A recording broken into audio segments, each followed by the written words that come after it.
গুরু পূর্ণিমা উপলক্ষে আমার সমস্ত গুরুদের প্রতি আমার গভীর কৃতজ্ঞতা। নমস্কার, আমি ভাস্কর। আবার এসেছি ফিরে আলো আঁধারের কিছু গল্প, কিছু কথা নিয়ে।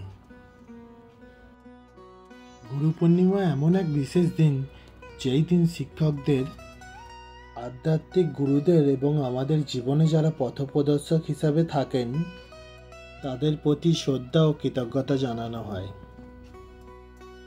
এটি হিন্দু, বৌদ্ধ ও জৈন 3 ধর্মের মানুষের কাছে একটি গুরুত্বপূর্ণ উৎসব।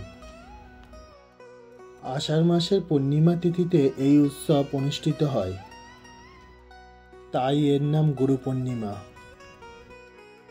এই দিনে শিষ্যরা তাদের গুরুদের পূজা করেন এবং তাদের আশীর্বাদ গ্রহণ করেন।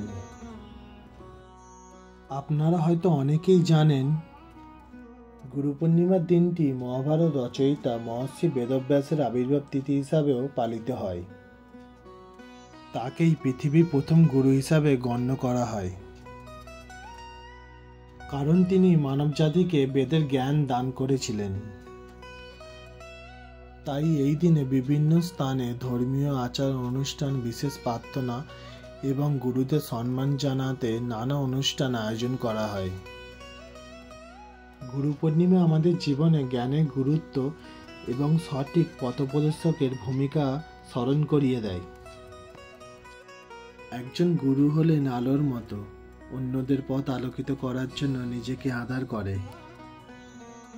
গুরু হলেন অন্ধকার দূরকারী আলো, যা আমাদের সত্যের দিকে পরিচালিত করে। এই গুরু পূর্ণিমায় আসুন আমরা আমাদের গুরুদের আলোর প্রতি কৃতজ্ঞ হই। গুরুর জ্ঞান হলো সেই কম্পাস, যা জীবনের ঝড়ের মধ্য দিয়ে আমাদের পরিচালিত করে। একজন প্রকৃত গুরু কেবল শিক্ষা দেন না, তারা আপনাকে আপনার সেরা সত্তা হয়ে উঠতে অনুপ্রাণিত করেন। গুরু পূর্ণিমা আমাদের ভাগ্য গঠনকারীদের সম্মান জানানোর একটি বিশেষ দিন। গুরু আমাদের পথ দেখান, যা নিষ্ঠার সাথে সেই পথ অনুসরণ করা আমাদের উপর নির্ভর করে। একজন গুরুর প্রতি সর্বোত্তম উপহার হলো তার শিক্ষা অনুসারে জীবনযাপন করা।